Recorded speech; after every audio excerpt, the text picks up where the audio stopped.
బాధపడే వారిదే తప్పు అనే బుక్ చదువుకుంటున్నామండి ఇప్పుడు. ప్రజలు సదా పిల్లలను నిందిస్తారు. దాదాశ్రీ. నీవు స్కూలులో చదివే సమయంలో ఏమైనా కష్టాలు అనుభవించవలసి వచ్చిందా? ప్రశ్నకర్త. అవును. దాదాశ్రీ. నీ తప్పుల కారణంగానే నీవు బాధపడ్డావు. టీచర్ని గాని మరెవరిని గాని నిందించరాదు.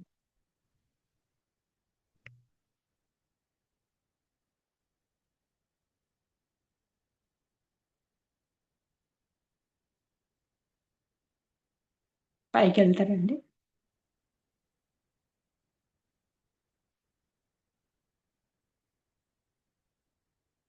ప్రశ్నకర్త. నేటి పిల్లలు అమర్యాదపూర్వక ప్రవర్తన కలిగి ఉంటున్నారు. వారు టీచర్ మాటను లెక్క చేయటం లేదు. వారెప్పుడు బాగుపడతారు వారెప్పుడు బాగుపడతారు? ఈ బుక్ ఎప్పుడు రాశారండి? మనం చదువుకున్నట్టున్నాం కానీ అంత గుర్తులేదు. దాదాశ్రీ. వారి ప్రవర్తన వల్ల కలిగే ఫలాన్ని ఎవరు అనుభవిస్తున్నారో వారిదే దోషము. తప్పుల పట్ల దాదాజీ యొక్క అవగాహన. బాధపడేవానిదే తప్పు అనే న్యాయశాసనము మిమ్మల్ని ముక్తుల్ని చేస్తుంది. ఎవరైనా నన్ను తన తప్పులను ఎలా గుర్తించాలని అడిగినచో, అతడు ఏ ఏ సందర్భాల్లో బాధను అనుభవించాడో వాటినన్నింటినీ నోటు చేయమని నేనతనికి చెప్పాను. అవే అతని తప్పులు. అతని బాధ వెనుక ఉన్న తప్పులను అతను కనుక్కోవాలి. అలా సందర్భాలలో అతని బాధకు అతని సాన్ సా- పాత్ర ఎంత ఉన్నదో అతడు పరిశీలించుకోవాలి. ప్రజలు ఎప్పుడు బాధపడుతుంటారు. వారు తమ తప్పుల్ని తెలుసుకోవాలి. ఇది రాసుకోమంటున్నాడు. బాగుంది పార. ఏ బాధలోనైనా తప్పు మనదే అని మనము గుర్తిస్తాము. నేను ఎప్పుడైనా తప్పు చేస్తే చాలా అసౌకర్యాన్ని అనుభవిస్తాను.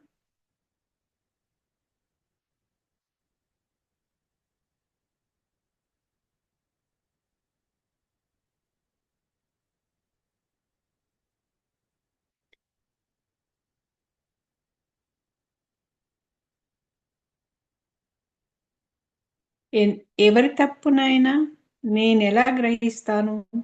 అందరిలోనూ నేను వారి శుద్ధాత్మను, హోమ్ డిపార్ట్మెంట్ని, మరియు వారి అనాత్మను, ఫారిన్ డిపార్ట్మెంట్ని నేరుగా చూస్తాను. అనాత్మ విభాగంలో జరుగుతున్న తప్పుల్ని నేనేమి చెప్పను? ఆ తప్పు శుద్ధాత్మ విభాగంలో జరుగుతున్నట్లు నేను గమనిస్తే అప్పుడు నేను వారిని హెచ్చరించవలసి ఉంటుంది. మనలో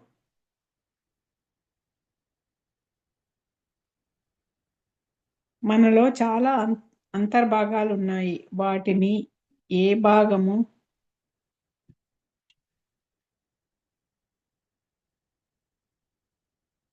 ఇక్కడ ఏమంటున్నాడంటే ఏ బాధలోనైనా తప్పు మనదే అని మనం గుర్తిస్తాము. మనం బాధపడినప్పుడు తప్పు మనదే అని మనం గుర్తిస్తామని అంటుంది. నేను ఎప్పుడైనా తప్పు చేస్తే చాలా అసౌకర్యాన్ని అనుభవిస్తాను. అంతే కదండి. మనం తప్పు చేస్తే కొంచెం గిల్టీగా ఫీల్ అవుతాము. ఆ, తప్పని తెలుసుకుంటాము. తెలుసుకున్నప్పుడు మళ్ళీ అది తప్పు చేయకుండా మనం చూసుకోగలుగుతాం అన్నట్టు. మళ్ళీ మళ్ళీ చేసింది మళ్ళీ పొరపాటు చేసుకోకుండా చూసుకోవాలి. మనం చూసుకోవాలి అది.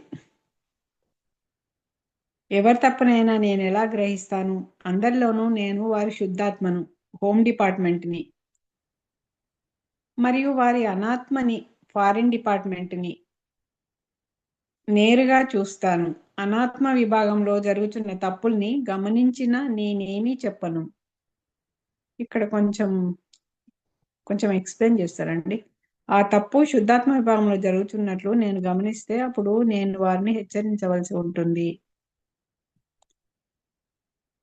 ఎవరి తప్పునైనా నేను ఎలా గ్రహిస్తాను?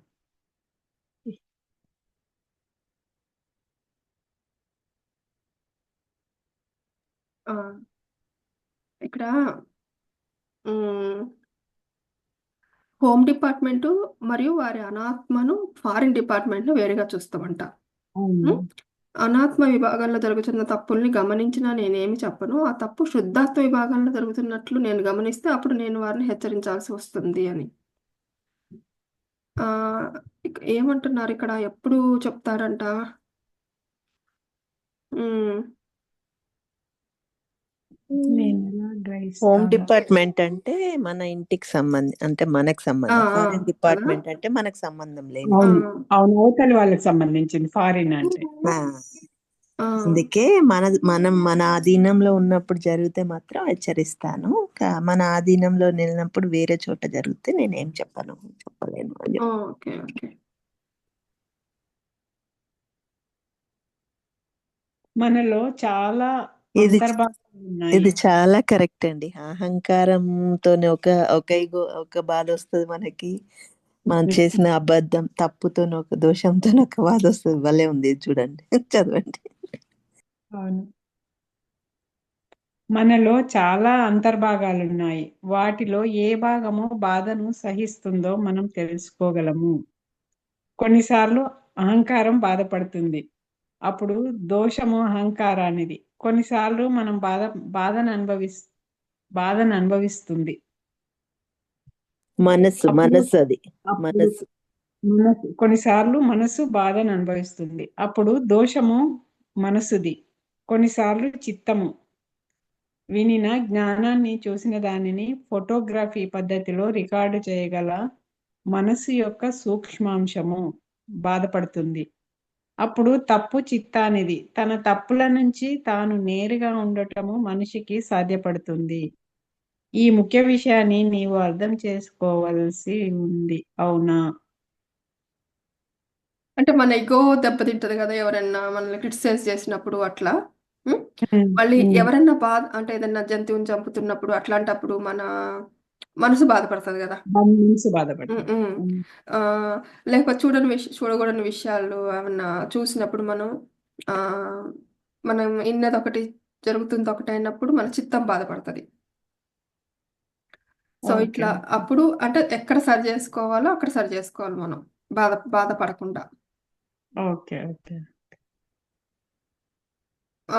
ఇప్పుడు ఏదన్నా మనల్ని ఎవరన్నా విమర్శించినప్పుడు, లేపోతే మనల్ని క్రిటిసైజ్ జేసినప్పుడు, మనకు ఉమ్. మనమే ఇదో పెద్ద ప్రపంచము. మనం అందులో చిన్న ధూళికణం లాంటి వాళ్ళము, చీమ లాంటి వాళ్ళమని మనకు మనమే తగ్గించుకొని, మనం మెడిటేషన్ జేసుకున్నప్పుడు, ఆ అహంకారం యొక్క బాధ పోతది. చిన్నగా అయిపోయినట్టు. లేదా ఎదుటి వాళ్ళు చిన్న లిల్లీ పుట్టులాగా అయినట్టు, వాళ్ళు చిన్నగా ఉన్నట్టు, చిన్న పిల్లలు మనంటే ఏమనుకోం గదా! అవును. ఆ! చిన్న పిల్లలు ఒక్కొక్కసారి టకీమని ఏదన్నా అన్నా మనకేం అవును. అనిపించదు. చిన్నోళ్ళులే అవునండి. అనుకుంటాం గదా! అవునవును. ఇట్లా అన్నా అనుకోవాలి, అట్లా అన్నా అనుకోవాలంట. మనమే చిన్నోళ్ళమన్నా అనుకోవాలంటే, ఎదుటి వాళ్ళు చిన్నోళ్ళన్నా అనుకోవాలట. ఆ అది. అహంకారం బాధ పోవాలంటే. ఓకే. ఓకే. మరి మనసు బాధ పోవాలనుకుంటే మేబీ ఇది సహజము. దుఃఖము, సుఖము జీవితంలో వస్తూ పోతూ ఉంటాయి. ఆగమాపాయన. హ్మ్. ఇవనుకుంటే ఉమ్. మనసు బాధ త తగ్గుతుందనుకుంటాను నాకు తెలిసి. మీరేమన్నా యాడ్ చేస్తే యాడ్ చేయండి సవిత గారు. హ్మ్. ఓకే. ఏమీ అదే కరెక్టే మీరన్నట్టు. మనసు బాధ పోవాలంటే మనం ధ్యానం చేస్తేనే పోతదేమో నాకు తెలిసి. శక్తి రావాలి. ధ్యానం చేసినా జ్ఞానంతోటి గూడా ధ్యానం అంటే తనకు చెప్పుకోవాలి గదా! మన మనసుకి మనమే చెప్పుకోవాలంట. చెప్పుకున్న ఒకసారి వినదు కదా మనసు అనేది. విననప్పుడు ధ్యాన శక్తి తీసుకొని వినిపించుకోవాలి గానీ, అంతే. కొంచెం జ్ఞానం గూడా అవసరం గావాలి. ఎట్లా చెప్పుకోవాలనే జ్ఞానం గూడా మనకు అవసరం సర్ది కదండీ. చెప్పుకోవాలి హ్మ్. మనసుకి. హ్మ్. సర్ది చెప్పుకోవాలి. సర్ది చెప్పుకోవాలి. దాన్ని వేరే ఎగ్జాంపుల్ ఎందుకు దానికి అంత ఫీల్ అవుతున్నావు? అది హ్మ్. నీకే అంత నీకొచ్చి కొట్టిందేం లేదు గదా! ఎక్కువ అందు విమర్శించేది ఎవరో తెలుసా అండి? మన ఫ్యాన్స్ అంట. ఆ! అంటే మనల్ని చూసి తట్టుకోలేక మనలో ఉన్న గొప్పతనాన్ని మనల్ని కింద పెట్టడానికి ట్రై జేస్తారంట. దాన్ని తట్టుకోలేక అసూయతో. యాక్చువల్‌గా మన ఫ్యాన్స్ అదే ఇప్పుడు ఏవైతే టీవీలలో వాటిలలో కూడా ఎవరి గురించి అయితే ఎక్కువ విమర్శలు చేస్తారో ఉమ్. వాళ్ళ వల్లనే వాళ్ళకి ఎక్కువ పాపులారిటీ పెరుగుతుంది. అదొకటి. ఇంకొకటి, ఉమ్, ముందుకు పోయే వాళ్ళని అంటారు, అవును స్థిరంగా ఉండే వాళ్ళని ఎవరు ఏమనరు. అవును. ఇప్పుడు పండ్లున్న చెట్టుకే రాళ్ళు సేమ్ అంటారు. నా మైండ్ లో కూడా అది వచ్చింది. చెట్టు కాయలు ఉన్న చెట్టుకే ఆ కదా రాళ్ళ దెబ్బలు అన్నట్టుగా. అట్లా అవును. ఓకే, మనల్ని ఎక్కువ మంది విమర్శిస్తారు, good good we're in progress అనుకోవాలి. కరెక్ట్. విమర్శలు అవును. ఎక్కువ వస్తూ ఉంటే మనం చాలా అభివృద్ధి చెందుతున్నాం అనుకో. ఉమ్. బుక్ చదివినందుకు ఈ పాజిటివ్ ఇన్ఫర్మేషన్ వచ్చింది.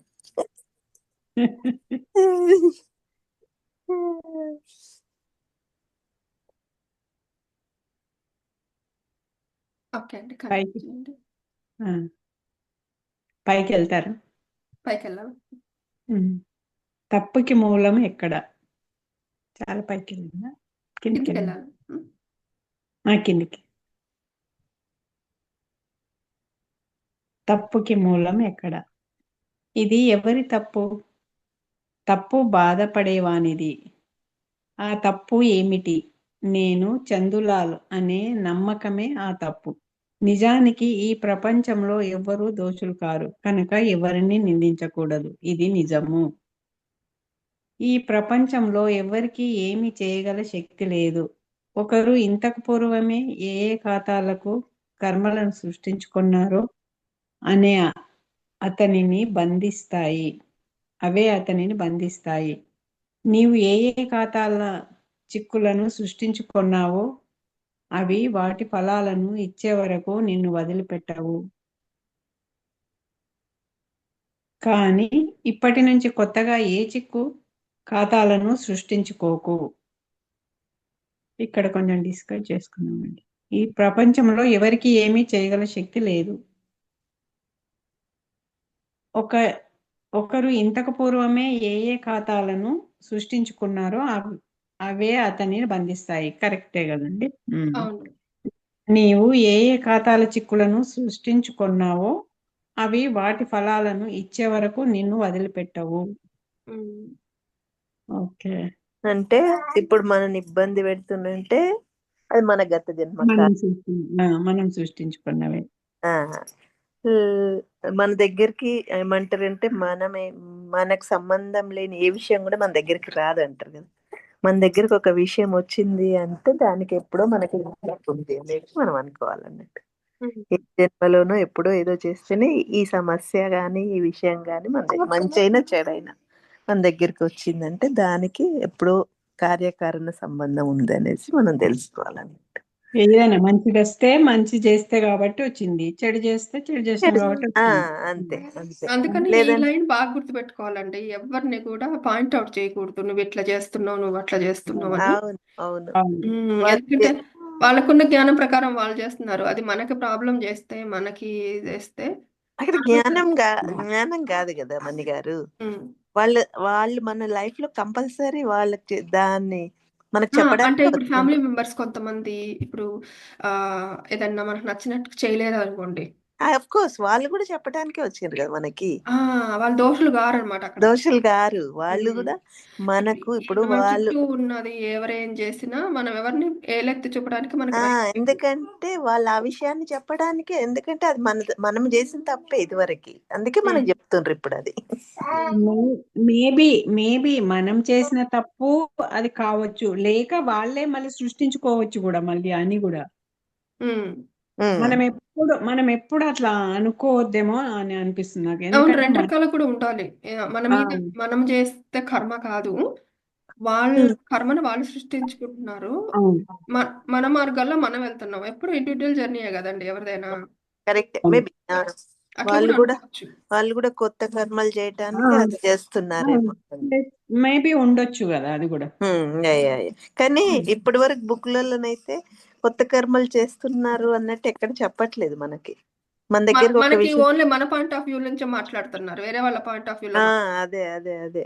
మన ప్రతి బుక్ లో చూడండి మీరు, మన పాయింట్ ఆఫ్ వ్యూ లోనే మీ దగ్గరికి వచ్చిన సమస్య అంటే మీరే కారణం ఉంటారు.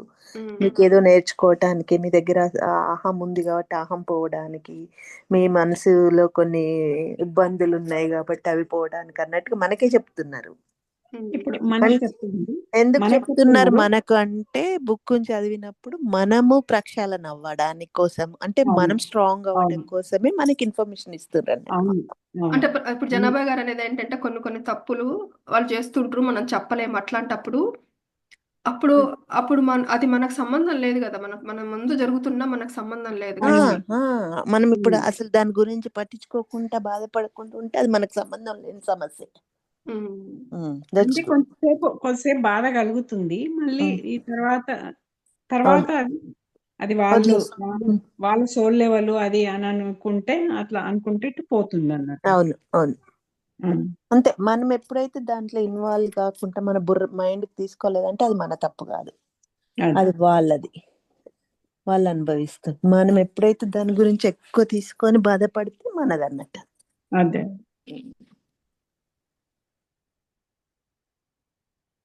కానీ ఇప్పటి నుంచి కొత్తగా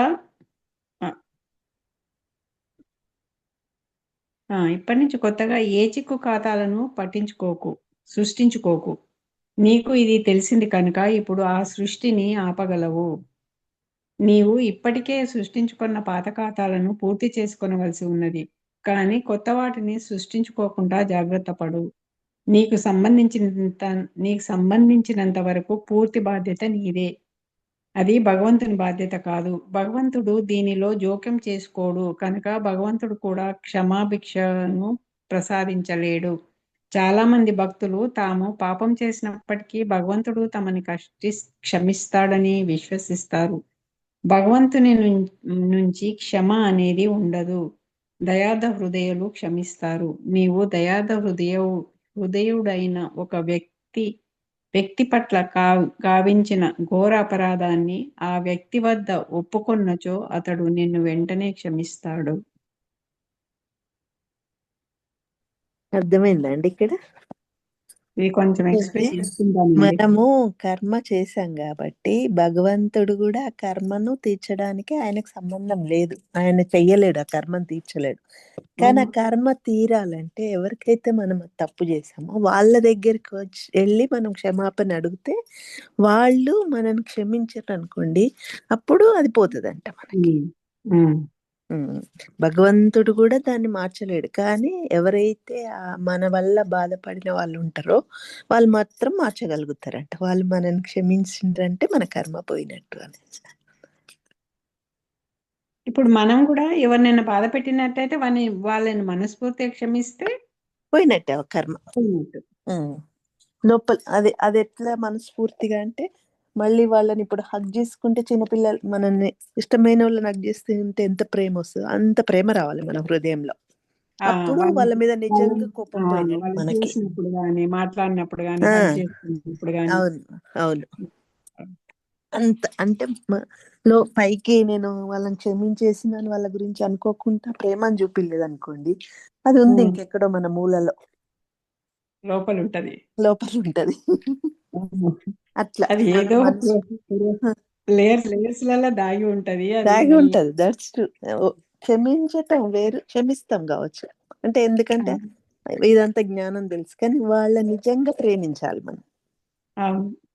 అప్పుడు నిజంగా అలా 100% క్షమించినట్టు అక్కడ అర్థం. వాళ్ళు నీ ముంతలకు వచ్చినప్పుడు నీలో ఎటువంటి ఎమోషన్స్ రాకూడదు. ఎమోషన్ రావద్దు, లవ్ రావాలి. అట్లా మన పిల్లల్ని కానీ చిన్న పిల్లల్ని కానీ ఎట్లా మనస్ఫూర్తిగా ప్రేమిస్తామో అట్లా ప్రేమించాలి. అప్పుడు ఇంకా వాళ్ళ మీద నిజంగానే మనకు పోయినట్టు 100%. నీకు బాధను కలుగచేసిన వ్యక్తి కేవలము నిమిత్త మాత్రుడు. ప్రధాన దోషము మీదే. నిన్ను గాయపరిచిన వారు లేక నీకు సంతోషాన్ని కలిగించిన వారు ఇరువురు నిమిత్త మాత్రులే. ప్రతిదీ నీ గత ఖాతాల కారణంగానే జరుగుతుంది. అంతే కదా. నీ జీవితంలో జోక్యం చేసుకునే శక్తి ఎవ్వరికీ లేదు. దీనిని నేను చాలా స్పష్టంగా నిష్కపటంగా చెప్తున్నాను. కానీ నీ దోషము ఉన్నట్లయితే అప్పుడు ఎవరైనా జోక్యం చేసుకోగలుగుతారు. వారు నిన్ను కొట్టవచ్చు. మీ బాధల వెనుక ఉన్న కారణాలు నాకు తెలుసు.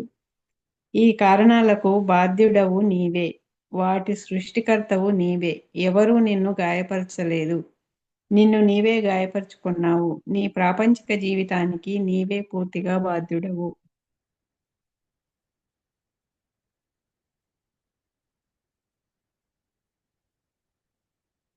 మనము ఆ స్క్రిప్ట్ అంతా వాళ్ళకి ఇచ్చేసి నువ్వు యాక్షన్ చెయ్యనే తీసుకొని వచ్చుకున్నాం కదా వాళ్ళందరూ. కాబట్టి మన బాధలకన్నిటికీ మనమే కారణం. వాళ్ళు వాళ్ళు ఎట్లా అంటే ఒక యాక్టింగ్ చేస్తున్నారు అంతే అక్కడ. అదే. న్యాయమూర్తి ఒక కంప్యూటర్ వంటిది. బాధపడేవానిదే తప్పు. ఇది గుప్త సత్యము. ఇక్కడ బుద్ధిని ప్రయోగించటం వల్ల ప్రయోజనం ఉండదు. ఈ రహస్య సత్యాన్ని గ్రహించాలంటే నీవు జ్ఞాని పురుషుని వద్దకు వెళ్ళాల్సి ఉంటుంది. ఈ గుప్త సత్యాన్ని సూక్ష్మతమ స్థాయి వద్ద తప్పక గ్రహించాలి. న్యాయాన్ని వెల్లడించే మాధ్యమము ఒక చేతన స్వరూపము మనిషి అయినచో అన్యాయానికి, పక్షపాతానికి అవకాశం ఉంటుంది. కానీ ప్రకృతి సదా న్యాయమే. ఇది కొంచెం డిస్కస్ చేద్దాం. ఇది ఇక్కడ బుద్ధిని ప్రయోగించటం వల్ల ప్రయోజనం ఉండదు అని చెప్తున్నాను. అంటే వాళ్ళు ఎందుకు తప్పైంది, ఎలా తప్పైంది అవన్నీ అనాలిసిస్ చేస్తాం కదండి మనం. మన తెలివితేటలు ఉపయోగించి అలా అనాలిసిస్ చేయడం వల్ల ఏమి ఉపయోగం ఉండదు. గురువు దగ్గరికి వెళ్ళాలి, అప్పుడు నీకు తెలుస్తుంది. ఎందుకంటే ఇది రహస్యంగా ఉంటుంది కదా సత్యము అని చెప్తున్నాడు.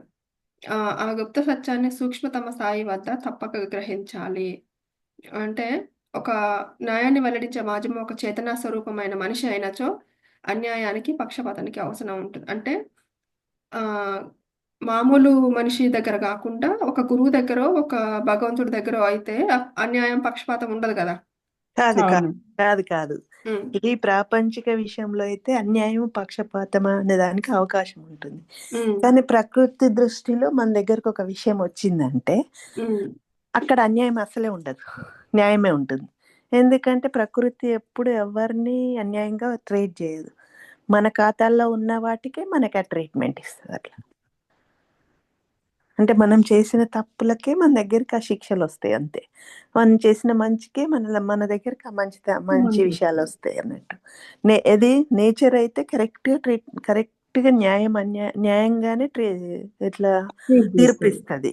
అదే మానవ రూపంలో ఉన్న మనిషి అయితే నిజంగా న్యాయవాది అయితే అన్యాయానికి, పక్షపాతానికి అవకాశం. ఎందుకంటే మామూలు ప్రాపంచికంగా జరిగే విషయాన్ని తీసుకొని అది అన్యాయము, లేదంటే డబ్బులు తీసుకొని పక్షపాతంగా ఆన్సర్ చేయటం అలాంటివి ఉంటాయి. కానీ ప్రకృతిలో అలాంటి సిస్టమ్ లేదు కదా. అందరినీ సమానంగానే చూస్తుంది కాబట్టి న్యాయమే జరుగుతుంది. మన దగ్గరకు ఒక విషయం వచ్చింది, మనం దాని నుంచి బాధపడుతున్నామంటే అది నిజంగానే మనదే తప్పు. అంటే అదే ఆ రహస్య సత్యాన్ని మనం గ్రహించాలంటే మనదే తప్పనేది అవును, జ్ఞాని పురుషుని వద్దకు వెళ్ళాలి కదా.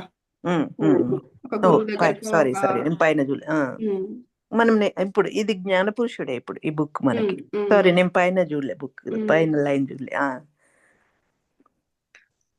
మనం తెలుసుకోవాలి ఈ విషయాన్ని అంటే గురువు దగ్గరికి వెళ్ళాలి. కరెక్ట్.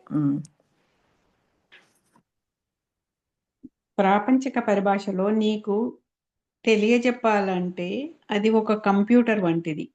మనుష్యులు తయారు చేసిన కంప్యూటరు సంపూర్ణంగా లోపరహితం కాదు. నీవు కనుక రాంగ్ డేటా ఫీడ్ చేస్తే అది తప్పులు చేయగలుగుతుంది. కానీ ప్రకృతి యొక్క కంప్యూటరు దోషరహితమైనది.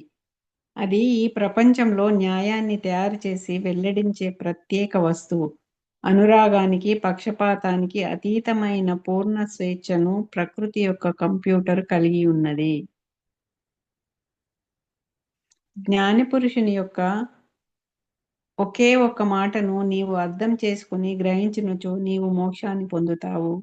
తప్పెవరిది అనే విషయంలో నీకు ఎన్నడూ ఎవరి సలహాను తీసుకోవలసిన అవసరం రాదు. తప్పు బాధపడేవానిదే. ఇది పూర్తి విజ్ఞానము, దోషరహితమైనది. ఇదే పరిపూర్ణమైన విజ్ఞానము.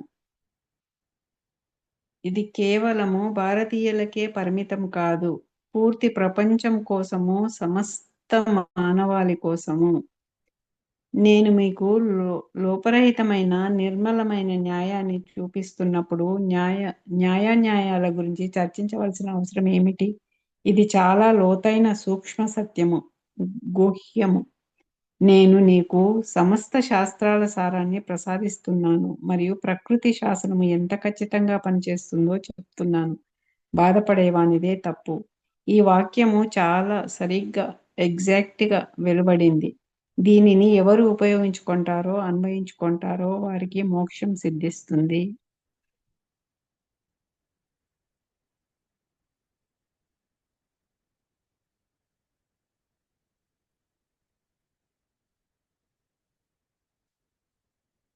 నవకలం 9 ప్రగాఢ అంతరంగ భావనలు. ప్రియాతి ప్రియమైన దాదా భగవాను, దేహదారి అయిన ఏ జీవాత్మ యొక్క అహంకారము కించిత్ మాత్రం కూడా గాయపడుటకు నేను కర్తను, కారైతను,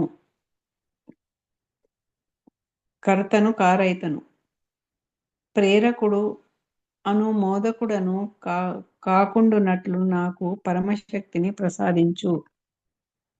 ఏ దేహదారి జీవాత్మ యొక్క అహంకారమును ఏమాత్రంగా గాయపరచకుండినట్టి సాత్విక వాణి వర్తన విచారము కలిగి ఉండినట్లు నాకు అనంతమైన అంతరంగిక శక్తిని అనుగ్రహించు.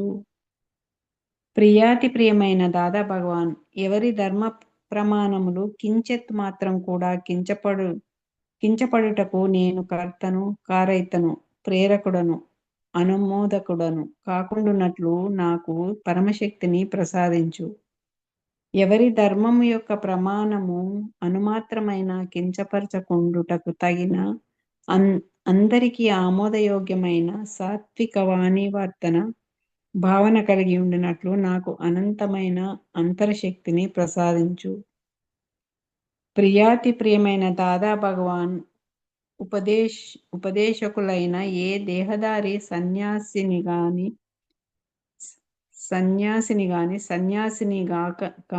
లేక ఆచార్యుని గాని విమర్శించకుండునట్లు, వారికి అపరాధము చేయకుండునట్లు, వారి పట్ల అవినయంగా ప్రవర్తించుకుండునట్లు నాకు పరమశక్తిని అనుగ్రహించు. ప్రియాతి ప్రియమైన దాదా భగవాన్, ఏ దేహదారి జీవాత్మ పట్ల కూడా నేను ద్వేషము, తిరస్కారము కలిగి ఉండకుండునట్లు, ఇతరులు అట్లు ద్వేషించుటకు, తిరస్కరించుటకు నేను కారణం కాకుండునట్లు, తిరస్కరించుటను నేను ఆమోదించకుండునట్లు నాకు అనంతమైన శక్తిని అనుగ్రహించు.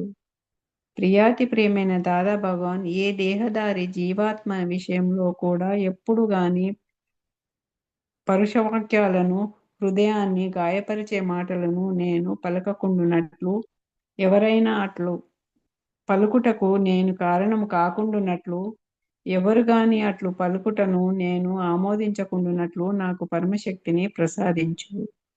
ఎవరైనా పరుషవాక్యాలను గాయపరిచే విధంగా పలికినప్పటికీ నేను మృదు భాషను, సరళమైన భాషను పలుకుటకు నాకు శక్తినిమ్ము.